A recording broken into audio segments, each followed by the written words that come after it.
Bismillahirrahmanirrahim. Babu adawati syaitan wa ma'rifati makayidihi. Bab adawati syaitan. Adawati syaitan itu musuh syaitan, memusuhi syaitan,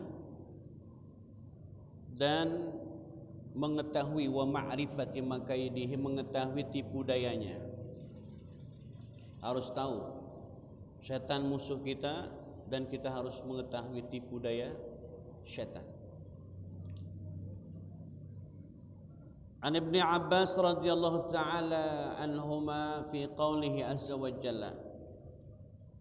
Dari Ibnu Abbas radhiyallahu anhuma tentang firman Allah Subhanahu wa taala, qul a'udzu birabbin nas, yakni sayyidin nas. Yang kita baca ini, surah ini di setiap mau salat dan selepas salat. Malikin nas kulluhum minal jinni wal insi. Malikin nas, rajanya manusia, semuanya jin dan manusia.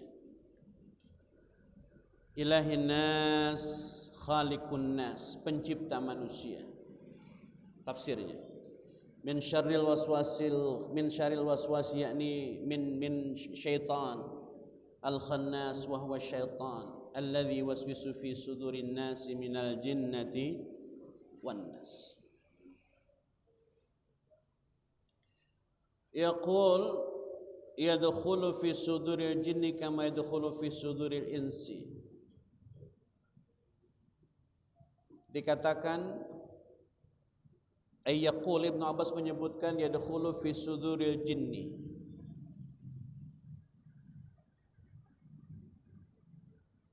masuk ke dalam dada jin, kama yadkhulu fi suduril insi, seperti halnya masuk ke dalam dada manusia. Fa yuwaswisu fi sudurihim, mereka memberikan waswas. Fa idza dzakarallah, tapi apabila ingat kepada Allah, zikir kepada Allah Subhanahu wa taala, kharaja min sudurihim, ya, keluar dari dada manusia, dari hati manusia. Kita digoda. Siapa orang yang tidak mampu ditembus dengan syaitan? Yang pertama, adz-dzakiruna lillah, orang yang zikir karena Allah. Itu tidak mampu ditembus dengan syaitan. Adz-dzakiruna lillah, orang yang zikir karena Allah. Yang kedua, al-bakina ay al-baquna min khasyatillah, orang yang menangis karena takut kepada Allah. Dan yang ketiga, al-mustaghfiruna bil ashar, orang-orang yang senantiasa istighfar di waktu sahur.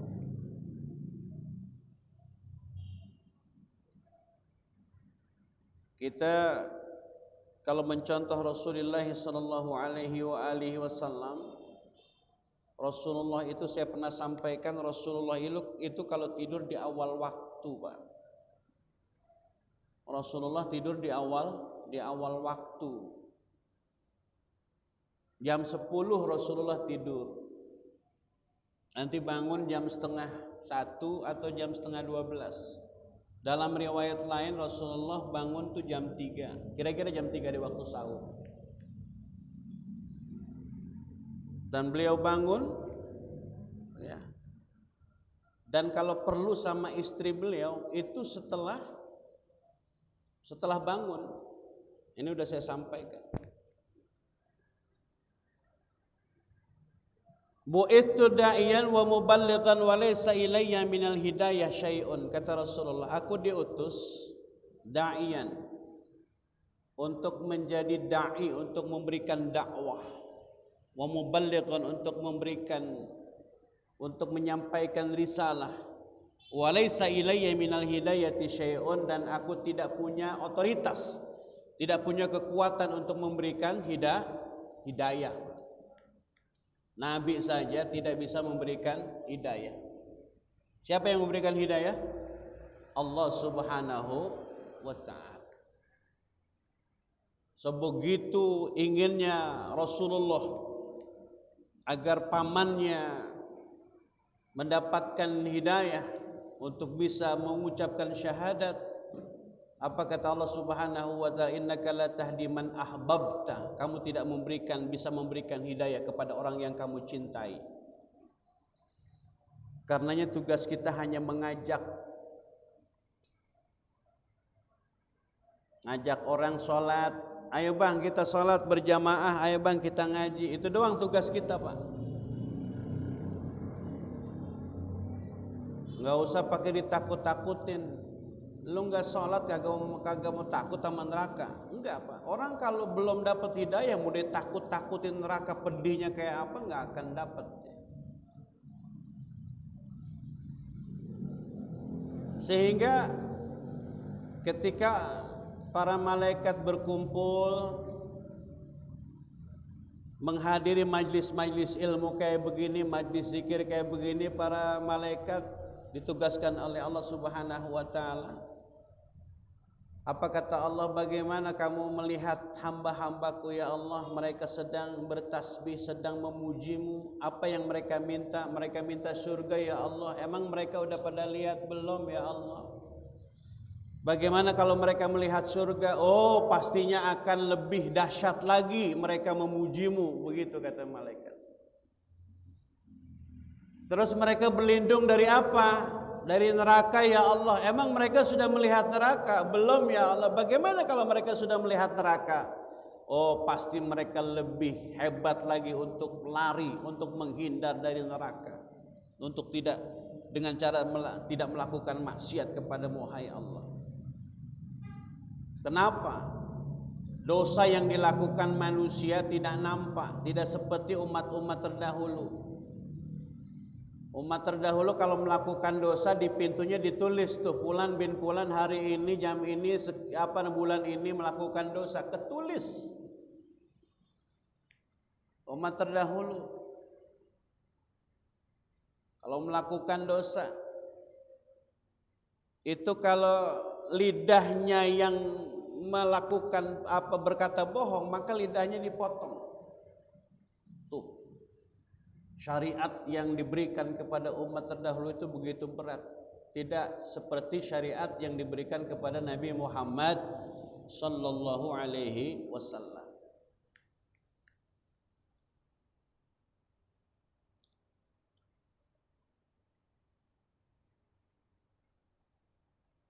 Ba'dul hukama nazartu min aybabin ya'ti syaitan ilal insan.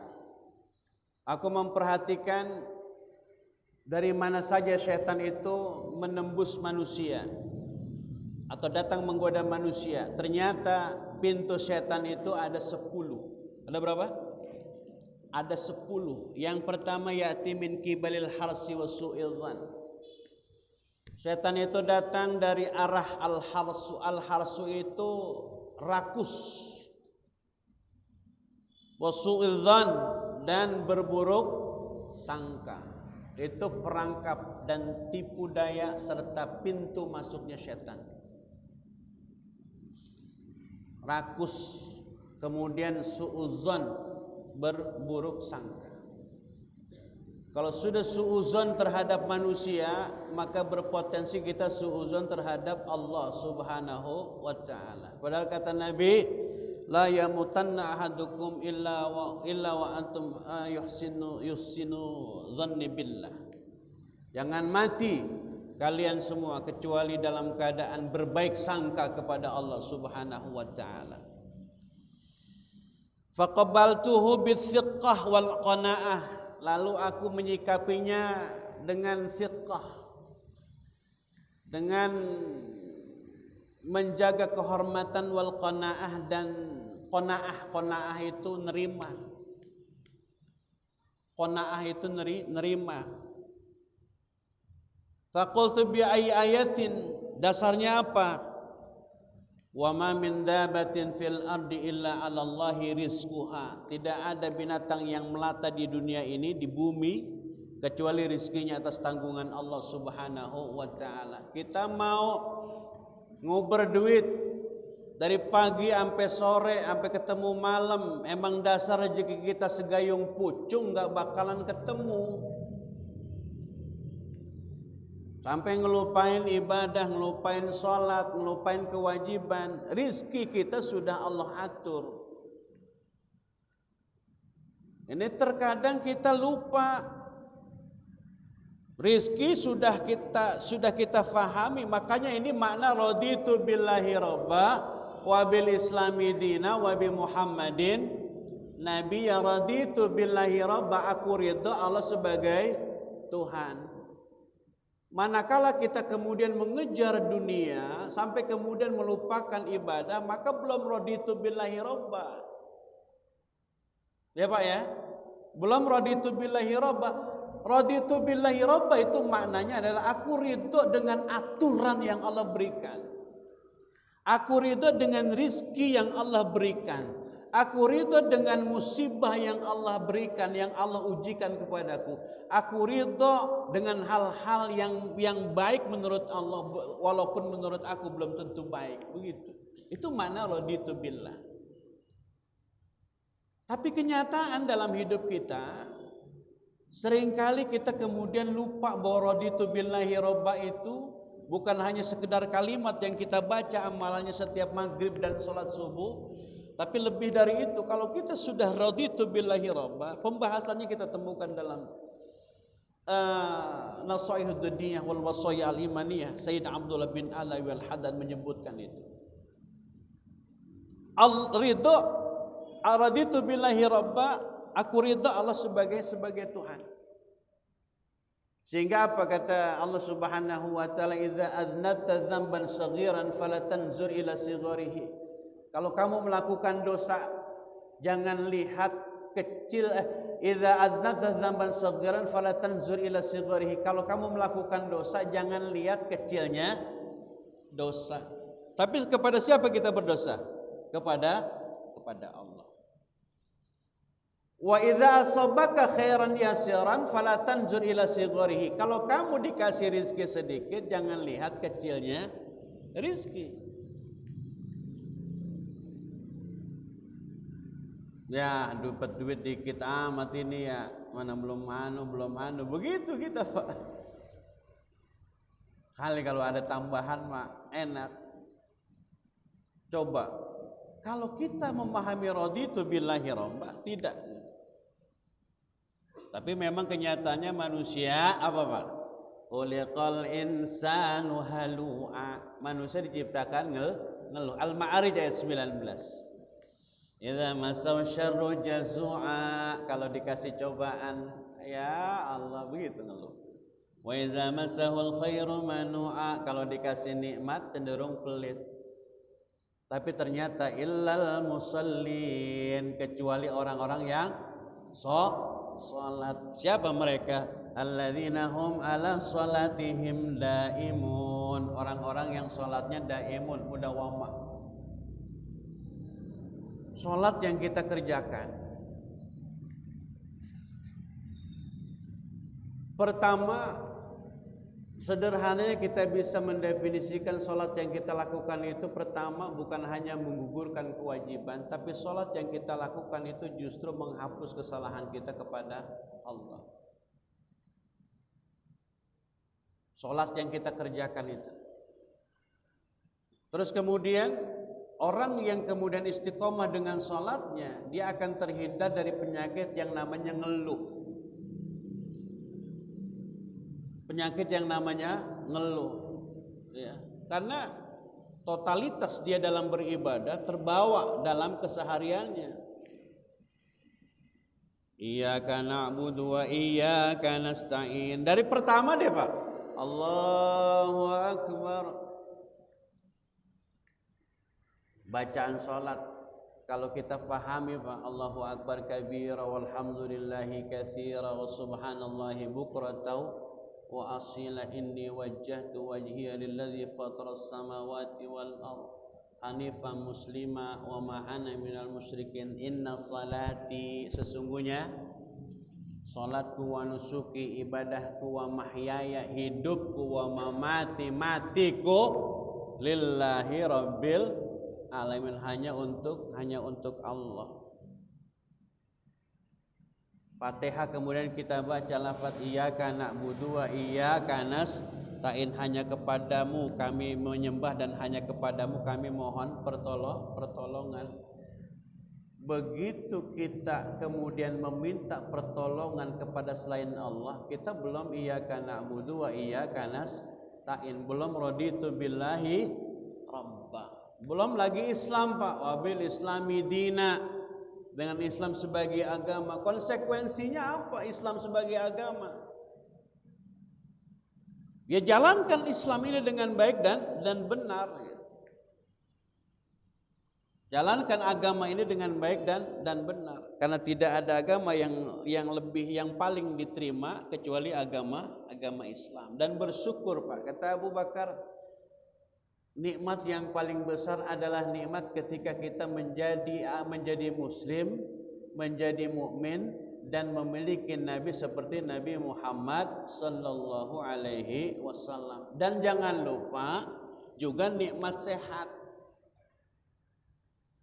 Sehingga Nabi mengajarkan tuh ketika ada orang bertanya, ya Rasulullah, ajarkan aku, ya Rasulullah, ajarkan aku satu doa yang aku tidak akan bertanya lagi setelah ini. Apa kata Rasulullah? Is'al rabbaka al-afwa wal afiyah. Mintalah kepada Rabbmu, kepada Tuhanmu, kepada Allah, maksudnya al-afwa wal afiyah, ampunan dan kesehatan. Besoknya nih orang nanya lagi. Kata Rasulullah dijawab, tanyaannya sama, ya Rasulullah, doa apa yang paling mujarab? Ayu doai afdol, begitu redaksi matan hadisnya Pak. Ayu doai afdol, doa apa yang paling utama? Sal rabbaka al afwa wal afiyah, mintalah kepada Allah ampunan dan kesehatan sampai 3 kali Pak. 3 hari orang nanya sama Nabi jawabannya sama, 2, al afwa wal afiyah, ampunan dan kesehatan. Doa ini sudah kita baca setiap sholat. Allahumma inna nas'aluka salamatan fid din wa afiyatan fil jasad wa ziyadatan fil ilmi wa barakatan fi rizqi wa taubatan qablal maut wa rahmatan indal maut wa maghfiratan ba'dal maut. Allahumma hawwin alaina fi sakaratil maut wan najata minan nar. Terus wal afwa indal hisab, 2. Doa selamat 10 permintaan. Kita doa itu aja Pak, 10 permintaan sama doa di antara 2 sujud.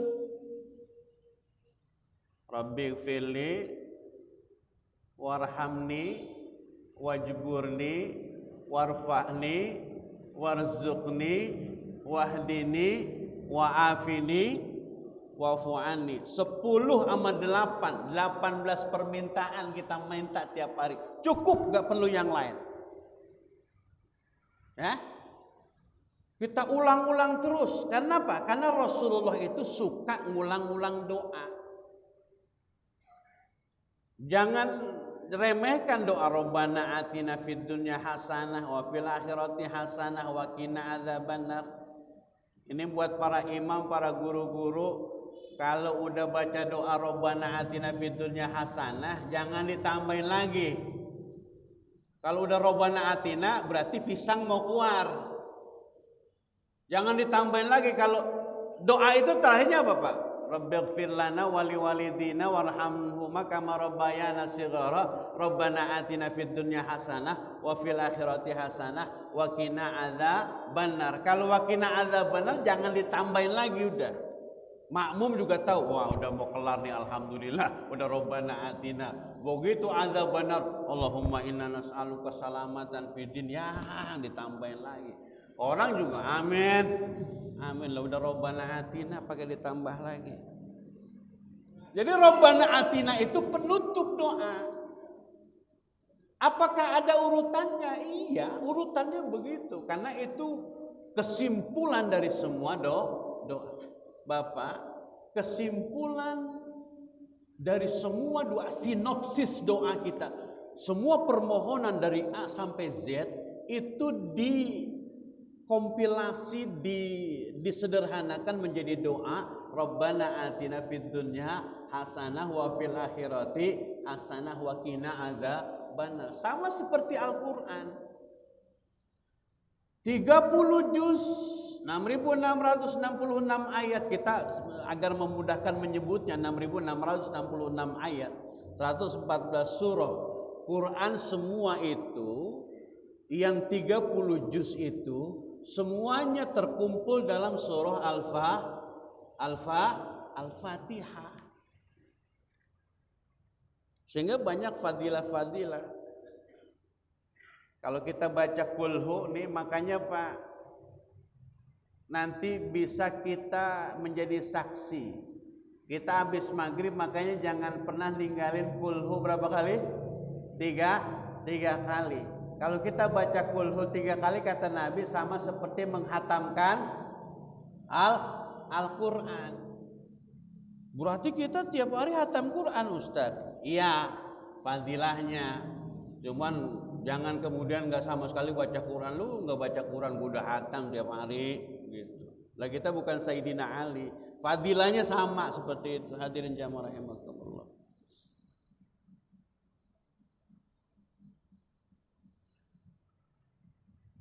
Tidak ngeluh, tidak kecewa ilal musallin, kecuali orang yang salat. Orang yang salat itu tidak akan ngeluh. Contoh misalnya wal asri innal insana lafi khusrin, illa rugi manusia itu, tapi tidak rugi illal ladzina amanu wa amilus solihat wa tawassaw bil haq wa tawassaw bis sabr. Ada orang baiknya minta ampun Pak sama kita, tetangga kita di luar muslim, bahkan melebihi kebaikannya dari muslim sendiri. Baik banget. Kadang-kadang ngomongnya, sabar ya Bang, emang ini udah ujian. Baik banget. Tapi sayangnya dia tidak amanu, tidak beriman, tetap tertolak. Dia hanya mendapatkan kebahagiaan dunia, tidak mendapatkan kebahagiaan akhirat. Orang yang dikasihkan rezeki orang-orang di luar Islam, Pak,